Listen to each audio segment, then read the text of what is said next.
ताज बना। या मैं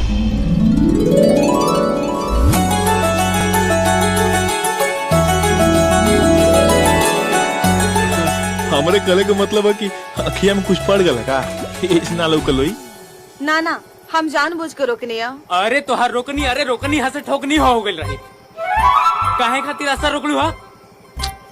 अरे गप्पू जी, आप इतने सम्मानित व्यक्ति हो के एक महिला से इस तरह से बात कर रहे हैं, अच्छा लग रहा है? मैडम जी, अभी अब दुर्घटना के शिकार हो गई रहती, कृपया करके कारण बताई, हमने दोनों के राह में बाधा डाले की।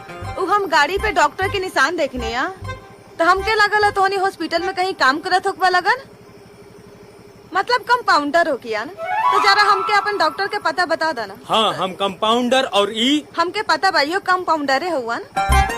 वैसे हमारे मौसा जी कहले रला ना कि कोनो झोला छाप डॉक्टर के बुला के ले आवे के, जेकर नाम मोहन है, लेकिन हम कहनी है ना ई झोला छाप डॉक्टर हमरा तो MBBS डॉक्टर चाहिए ना।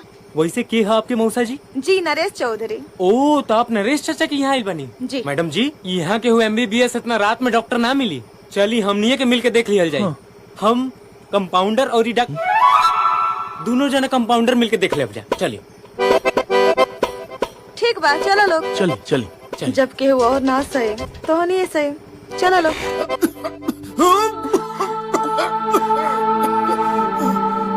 ऐसे अच्छा हम निसंताने रहती तो हर बहन बहनोई लोग तो खुद चल गए हैं और हमरे सिर पे ही बवाल छोड़ गए हैं।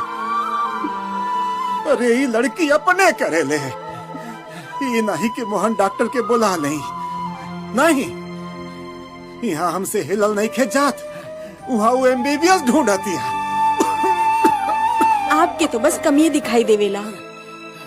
अरे ई खानदान में केहू ओकरे जैसन पढ़ल लिखल तो बा ना कि अच्छा बुरा समझ सके।